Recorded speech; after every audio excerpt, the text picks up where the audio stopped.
hopefully. And I'll be kicking it with you. And I just did another 110 mile round trip, no laptop. I'm telling you, most of these laptops are junk now. I just gotta be kicking it, you know what I'm saying? Bought me a nice big bag of cherries.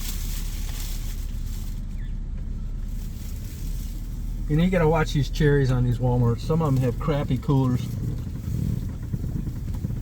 This one was a good one.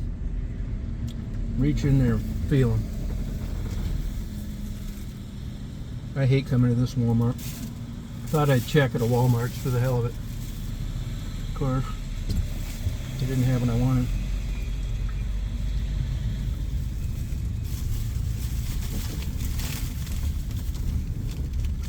Just kicking it. I think I should get maybe some good clouds on the way home. What time is it? 8:30. Yeah, it's iffy, but we're gonna try. Let's just rock. Yeah, go ahead. And just be kicking it. Ate that big Mexican dinner. Bookstore's closed. Used bookstore. Barnes and Noble. I go there too much already. I know there'll be nothing new. So I just gonna be kicking it. Yeah, my shoulder is killing me. I was just gonna stay home all day today and I didn't. I'd say on a 10 the worst, it's a 7. Took ibuprofen, Tylenol, didn't do shit. So I bought a 5th of Johnny Walker Red. No trick, yeah, that helps with pain. I'm not saying use it all the time, but I've been putting Penetrex on it, sleeping, you know, trying to take weight off it. There's no position I can get comfortable.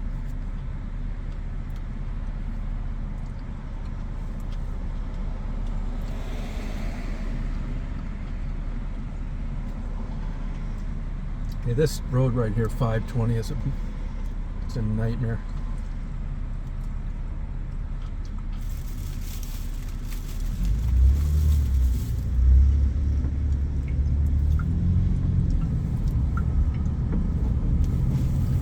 Got to be kicking it constantly, you know what I'm saying? You know, this Honda has the worst blind spot I've ever had in a vehicle. I'm not shitting you. Like, terrible. Even if the mirrors are set right. That's why I just slowly go waiting for a horn.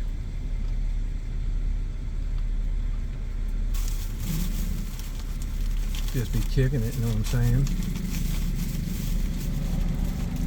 Hey, there's a really good sheriff in my county. Super nice guy.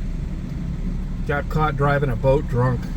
He resigned today in the county over, McDuffie, where I go to that Starbucks. He said in the notice that he didn't have lights on the boat. They stopped, and I guess they smelled alcohol, and it was all downhill. 15 years on the force.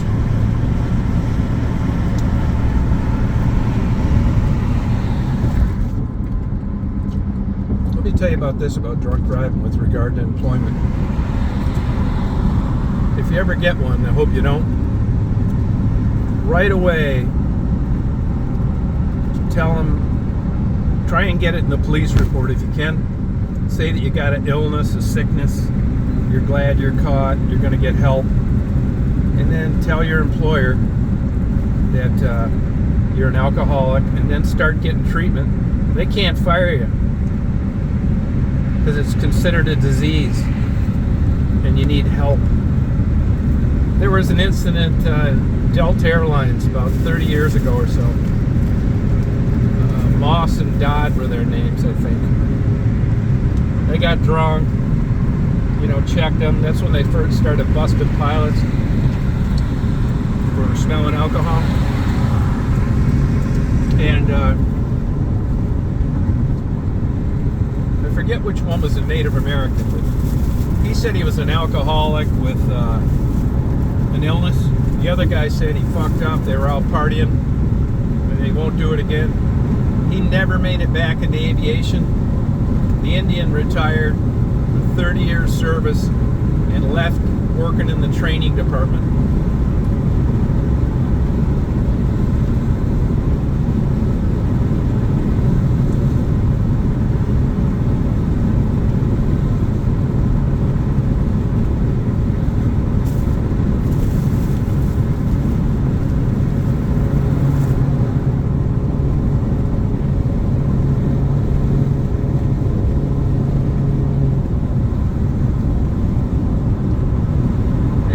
Good clouds.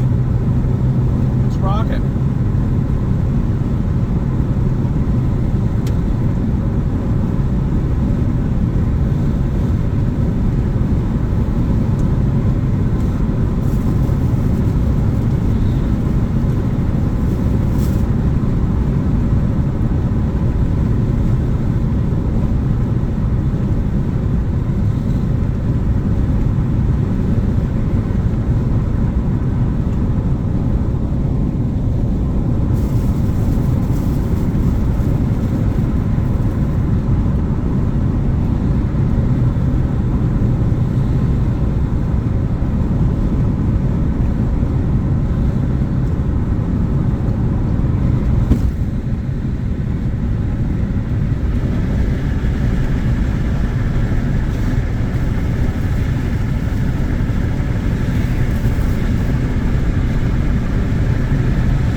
This is the opposite way where I got all that rain. Nice now.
Marty was telling me his brother was going down I-20 the other day, this road.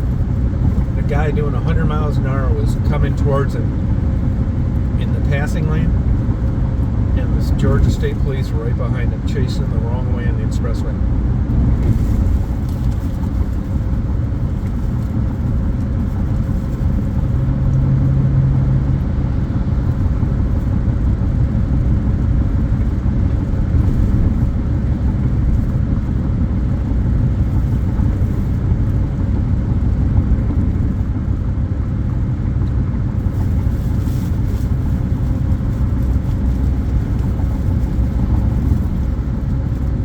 Still 81 out.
Shorter since the 20th of June.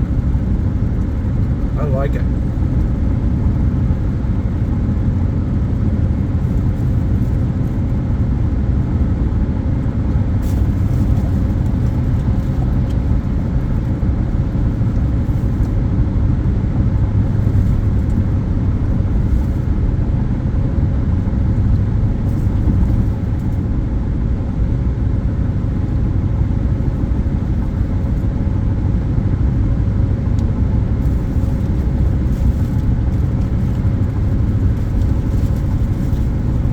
Shorter all the way up to December 20th.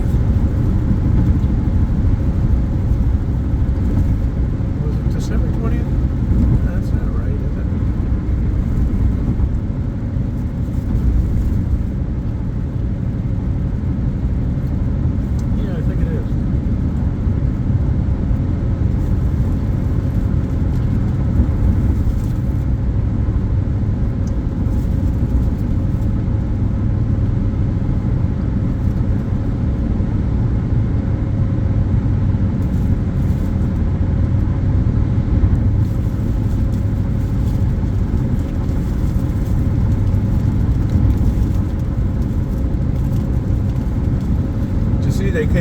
read two versions already, so I don't know what the truth is, but one report, the official preliminary report came out in that Air India crash. They said that both fuel switches for both engines were turned off. The first article I read said the captain asked the first officer, did you turn those off? And he said no. The second article I read said the captain said, why did you turn those off? And then the black box showed they were turned back on 10 seconds later. I find it very hard to believe that a first officer, of course I don't know who was flying, I'm assuming the captain was PIC. I mean, those are two main switches that you know where they're at. This isn't amateur pilots that just bought a new airplane they don't know anything about. But it has happened before. When I was living in Ann Arbor, the University of Michigan had a survival flight, a medevac helicopter. And they, I had my planes worked on there and got fuel there, and they got fuel there. So I'd run into them all the time, talk to them about flying helicopters and stuff. And helicopters are, fantastic machines. They're coming around Ann Arbor someplace. I don't remember if they were coming or going. We got a patient, a nurse, doctor. I forget if it was one pilot or two. He gets an indication on a bad engine. He's at low altitude and accidentally turned off the good one. Killed all of them. I got a guy that used to stay at the bed and breakfast that had an Augusta 109. He owned a bunch of casinos. They were flying along with it, and he had his own pilot. Same thing, twin engine helicopter. They got an indication. The pilot turned off the good engine. So it does happen. Now, they were at enough altitude where they were able to relight the engine, one of them. And I'll tell you, you'd be surprised on helicopters. They don't have like crazy power that you'd think. I mean, they got enough to do the job, and on a hot, humid day where the density altitude's high, let me give an example. I was living in Chicago at the time, but I knew him from Florida. So he came over and picked me up at Midway Airport before they closed it in the helicopter. We went flying all over the damn place. They let me fly, hover, all that shit. Now that's a $3 million helicopter, and it's all, you're not matching the engine RPMs with a cyclic. It doesn't really take that much skill. It's pretty much automated. And I had a hell of a time flying that thing. Then he said he had a hunting camp in Illinois someplace. I forget where it was, like an hour and a half from Chicago. So we go over this hunting camp, land this helicopter. It's me, him, and the pilot. And we burned off quite a lot of fuel by then. We land there, he shows me the hunting thing, and floats around. So it's like an 85 degree day or something. And we take off. And he was trying to like go straight up for like 100 feet to get over these treetops, which he did do. But let me tell you, barely. That thing just didn't climb like you'd think for a twin engine helicopter with, a not super heavy load. And we're going up, get over the trees, he tilts the Norfolk and we take off. And I asked him later, I said, if you'd have had one of the engines fail, what would you have done? He said, I'd have had to land. So, even though you can fly a helicopter under those conditions on one engine, you better hope like hell you have some altitude. Because if you've got to climb on a hot day under similar conditions, one engine's not going to do it. One engine lets you land softly instead of splattering all over a cornfield. But I was really surprised at that.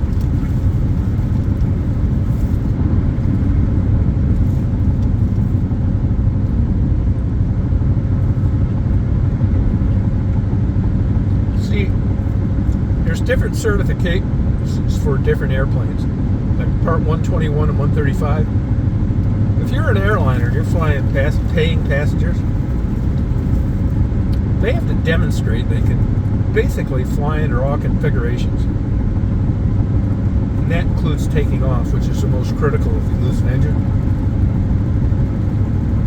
Smaller airplanes like King Airs, twin engines, small twins, you lose an engine on takeoff, and the old joke is shut the other one down, land straight ahead. You're just not flying around coming back to the airport. Now the second engine does create much more of a safety factor, because if you lose an engine, let's say at night, at altitude, it's no big deal. You got an engine that's going to keep you flying. But climbing with a load,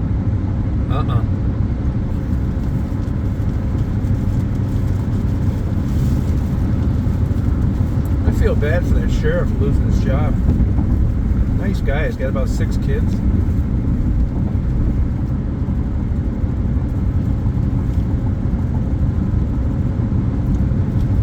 You know how it is. If you've had alcohol in your life,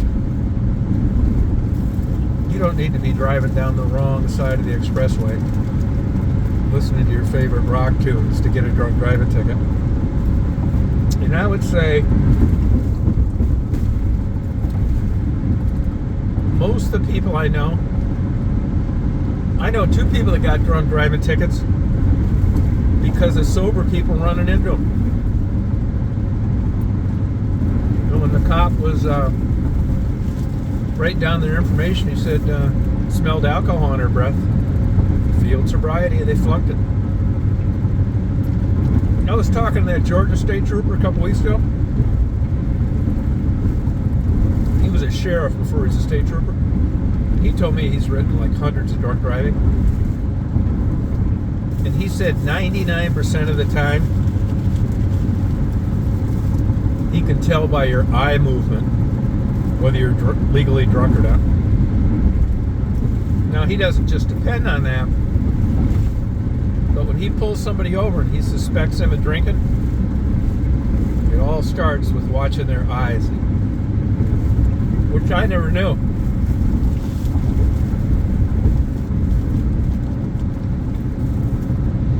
I asked him if he ever pulled anybody over accidentally. He said he's been a state trooper 4 years, and I don't know how long he was a sheriff.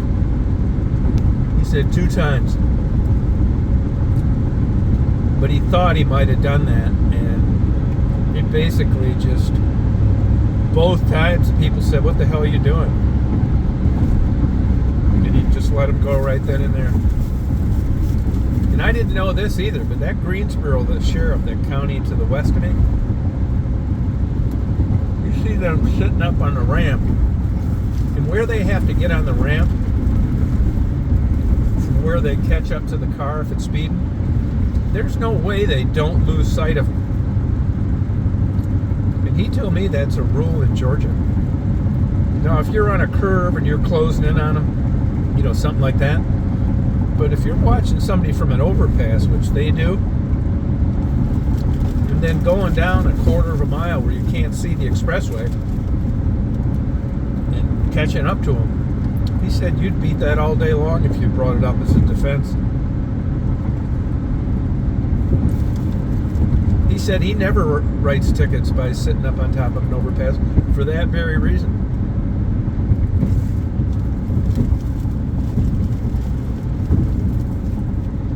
I dropped out of college one year and I worked for Hart's Mountain, the pet place.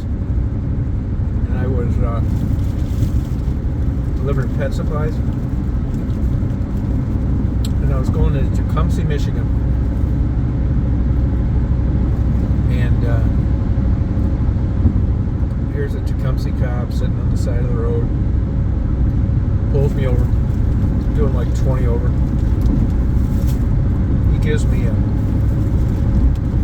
ticket. He said, I'm going to give you a break. I'm going to give you one for 5 over, which was a break, you know. I got thinking about later.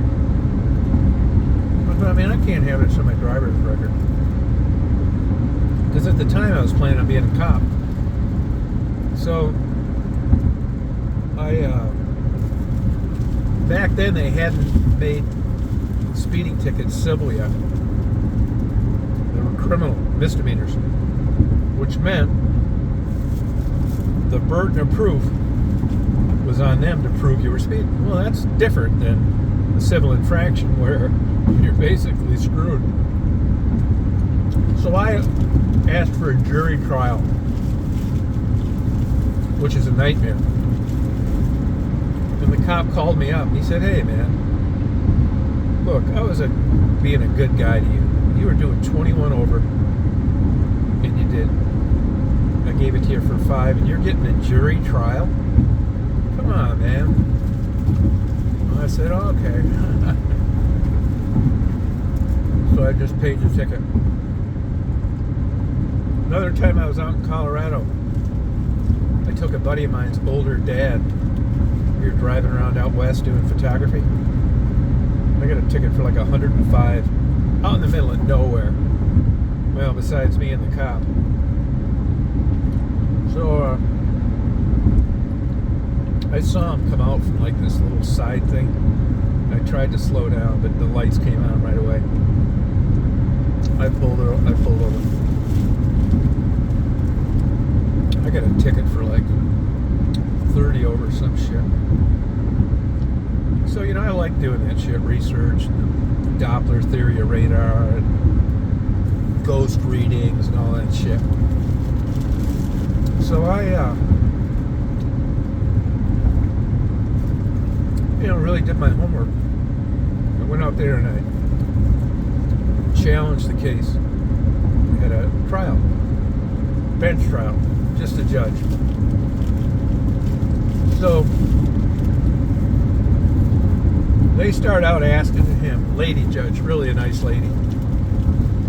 When she said, officer, you know, did you see it? He said, yeah. And then the officer gets to ask me questions. And he says to me something to the effect like, do you know where Highway 17 is? I said, no. He said, no. It's like, yeah, I mean, not really. I mean, I'm not from out there, and, you know I got a ticket, but I don't know where it is. I mean, I guess that's the highway I was on, but no, I don't know where it is. He's getting, like, pissed. So that was like the beginning of about a half hour of me just asking him everything in the book. And he's getting pissed off because he doesn't know how to answer these questions. So we argued for a little bit. Not heavy. And the judge says at the end of the thing, she said, boy, you guys, I don't think you guys are going to be best buddies. She said, but it was great testimony on both of your parts. She said, but Mr. Reed, I don't expect Trooper, whatever his name was, his first day on the job as a Colorado State Trooper, he shot and killed a guy in a chase. You believe that? She said, but I don't expect him to be a scientist. And she said, you did a really good job, but I really don't think that Trooper so-and-so is just writing tickets where he doesn't have a good idea that it was a correct reading by the correct car and I can find you guilty. It's like, oh, shit, okay. So I get nailed, you know. But I'm out in Colorado. I spent a few days. I'd run into the cop in the hallway. And we get talking. We talked for about 45 minutes. Went and got a coffee together. And actually, he said I made him a better, I was going to make him a better trooper because he should have known that. And anyway, I went out there about a year later and stayed at his house for 3 days. And we went mountain climbing. Then I kept in touch with him for like 5 years. I haven't probably talked to him in 20 years. But Now there's an example of, don't take it personally, which I did.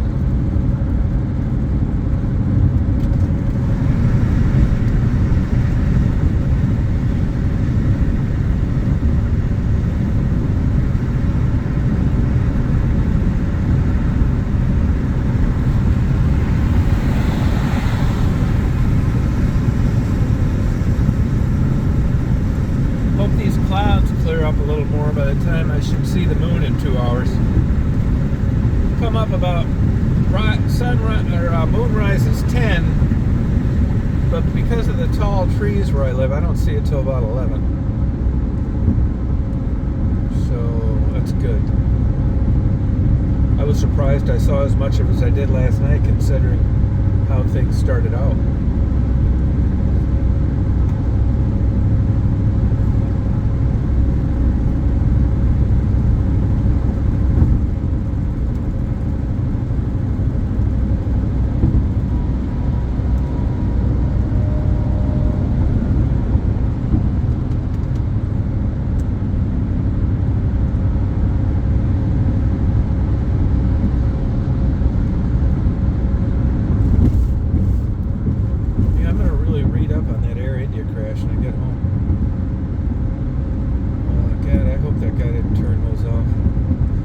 For Boeing's sake, he did. I'm telling you, if those fuel shutoff valves switches both went defective at the same time, that's it for Boeing. I mean, their stock's already down because of people surmising it had something to do with them, and they already got in a little trouble for whistleblower stuff.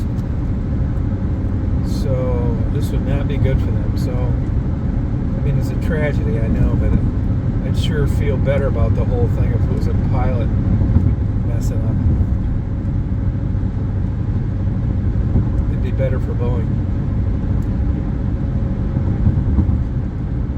It said in the second article that I read that the switches were turned off and then turned back on 10 seconds later. Well, at that altitude, you're screwed. That's why the gear was down, the flaps were up. But the flap handle doesn't look anything at all like the fuel supply switches. Now, what really has me interested about this whole thing, of course, I don't know what to believe now. I've read 2 different reports. What really makes me wonder, though, is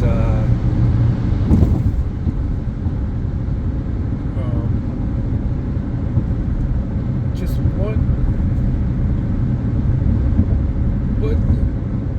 what exactly is on that whole black box thing? This exact conversation, it should be. And I can't figure out for the life of me.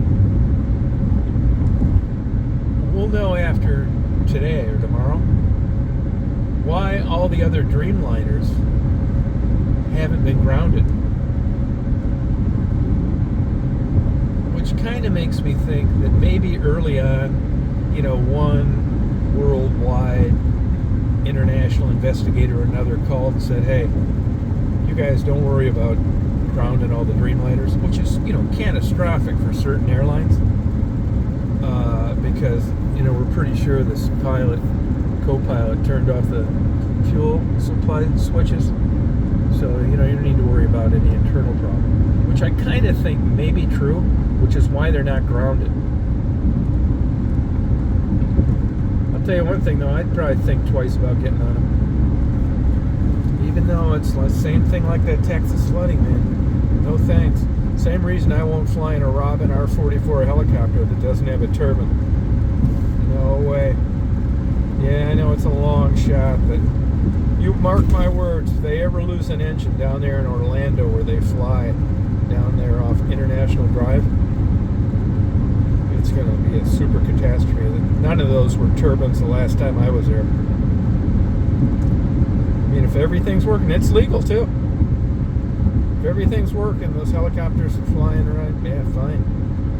But if you had an engine failure, man, that's a super busy place. Those helicopters are low. They got 4 people in the helicopter.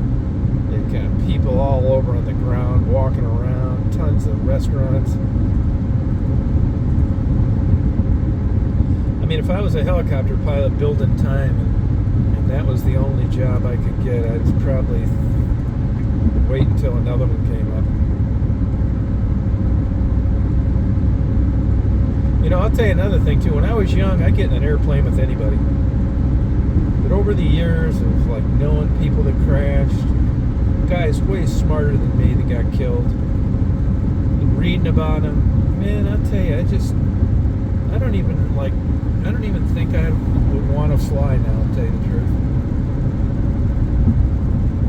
Plus getting older, I mean, nobody wants to admit your cognitive and your hand-eye coordination diminishes, but let me tell you, it does.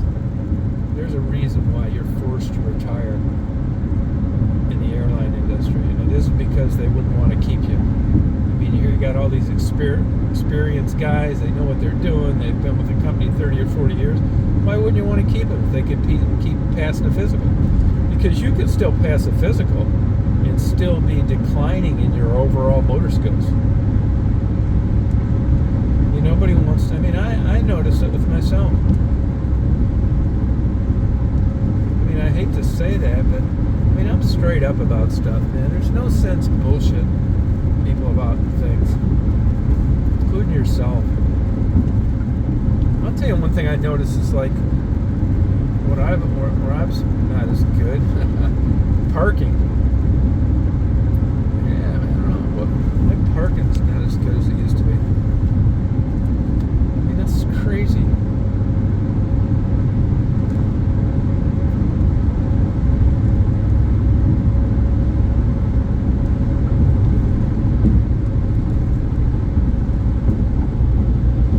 Well, you know, they sold that gas station down in my house at Raleigh's. He was a helicopter pilot. He had his own helicopter. And a place called Jet took it over. Everybody hates working for them. It's got to be an absolute nightmare running a 24-hour anything.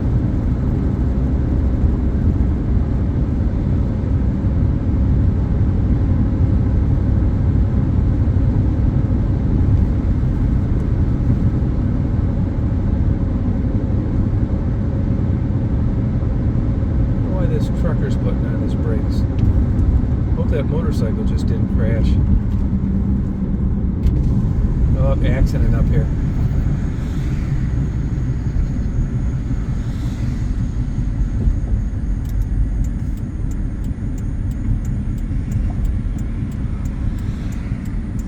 No, it's not the motorcycle, which is good.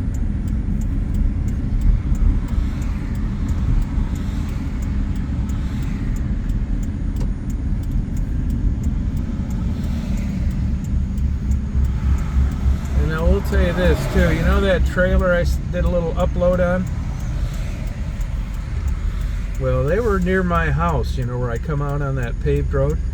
Same problem, that damn house was coming off that trailer. This guy will get a ticket for this shit if they see him. And they had that same thing happen on my way to Augusta. I called the cops on them, to tell you the truth. That damn thing was about 25% off the trailer, sticking out into the road. Yeah, I called them. It's like, hey, it's like, what's your emergency? It's like, well, there isn't one yet, but I just saw these guys earlier and that thing was coming off the trailer. Now they're on I-20. And you know, that's the second time I've seen those guys doing that shit. I saw them about 6 months ago. Same kind of problem. Old, dilapidated, beat up, half of a double wide, starting to come off the trailer. You know, driving an old beater truck in front, warning people. I mean, I didn't really want to do that, but man, I'd feel so bad if I saw something like that and I didn't call. Now this way they could check it out. They strap it on good enough. Good. That's not my decision to make. But man, when I see something I think like endangers people or could, man, I'm not going to have remorse for not saying something about it.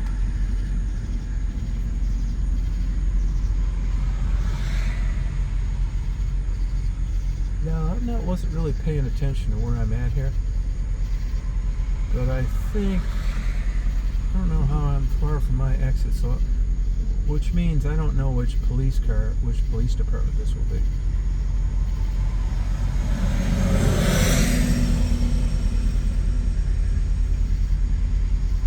And that truck was on the other side of the road.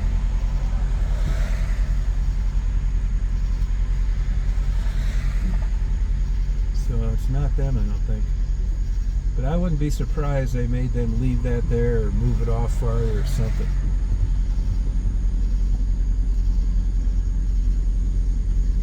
Where's that guy going there? That's that state patrol that like stops for people that have a flat tire and stuff.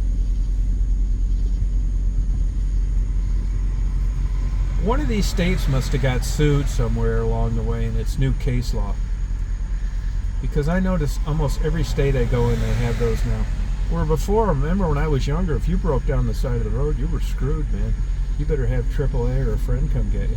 They didn't have it. And I think what happened, I don't know this for sure, but somebody probably got murdered or something, and somebody, probably in California, found the municipality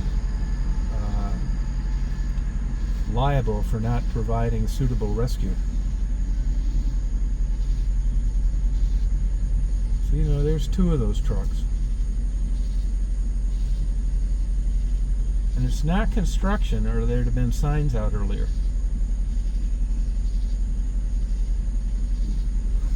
I tell you, I see that a lot down here too, these guys. Man, just working around these construction things. People driving fast through there.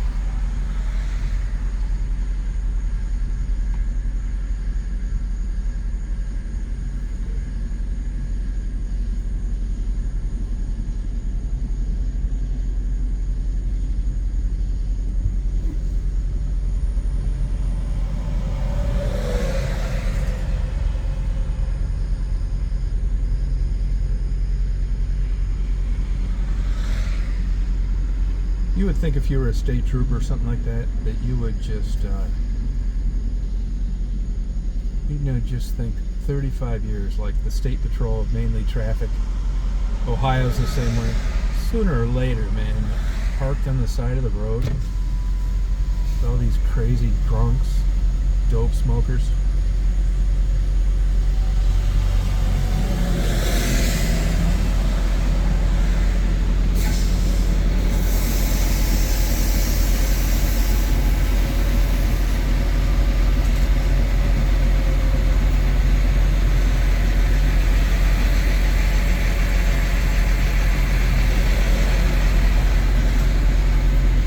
The sound of a diesel.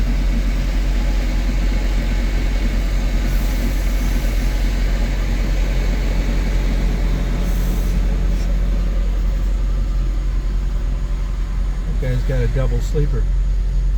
Well, maybe it's not a double, it's a big one though.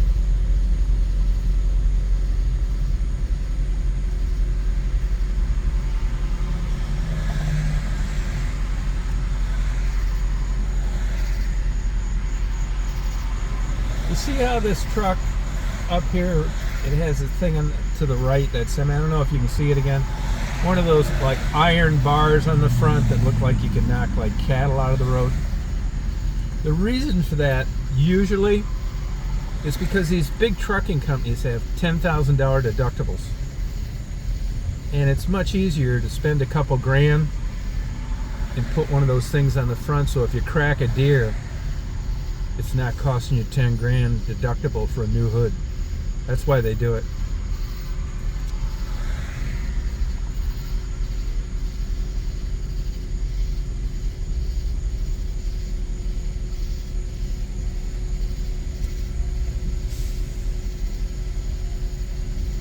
And I think this truck should not be in that lane.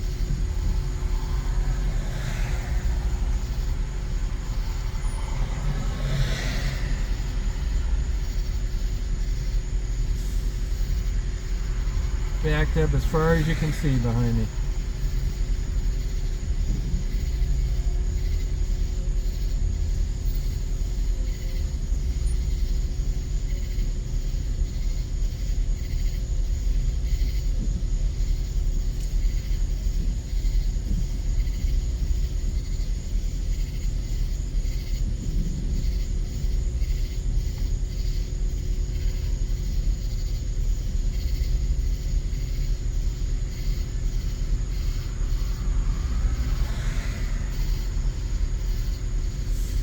see a mile marker exit.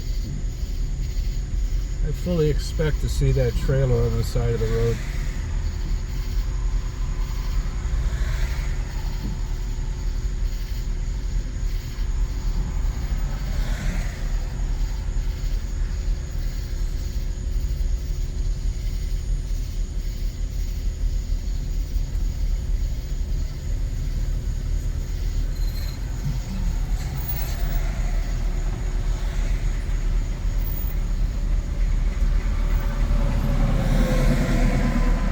There's a guy trying one of them.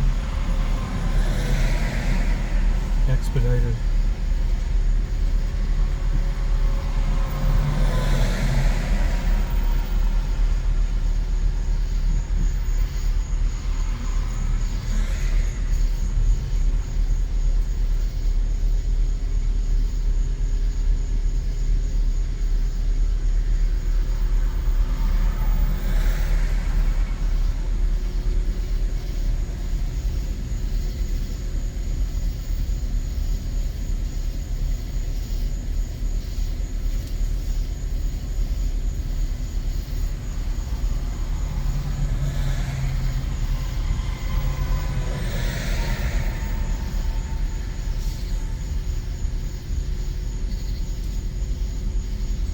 Excuse me.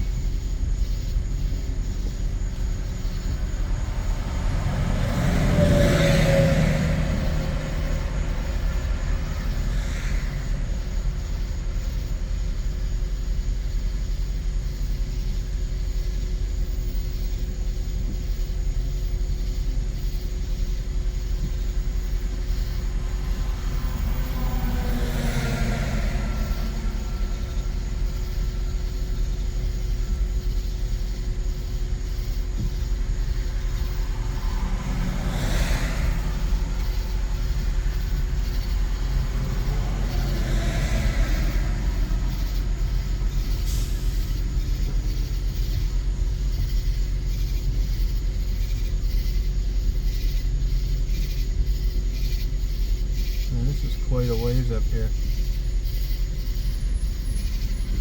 I don't see the police lights anymore, but I do see that. Oh yeah, I do. They're reflecting off that truck.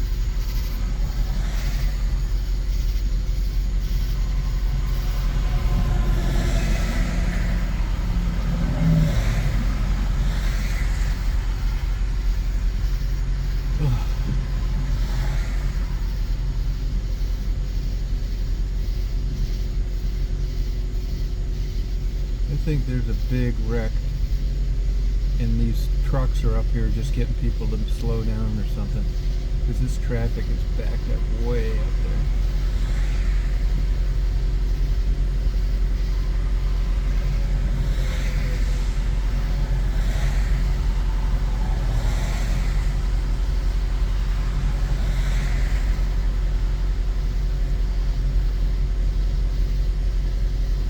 You know, I don't see any trucks hardly with CB antennas on them anymore.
is not unusual.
think this is the most I've ever waited.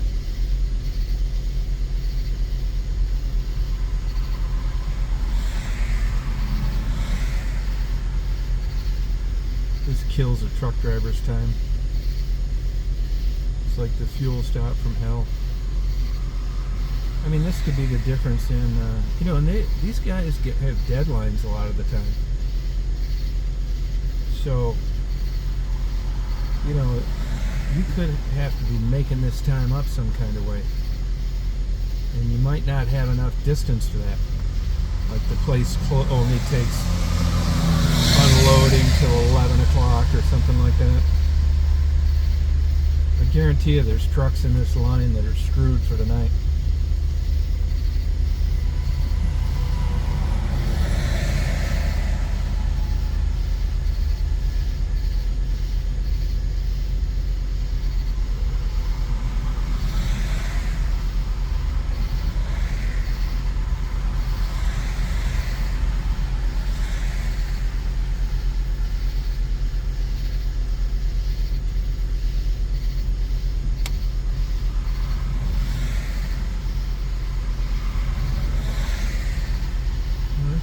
sign this off before I bore you to death. I'll talk to you tonight when the moon comes up.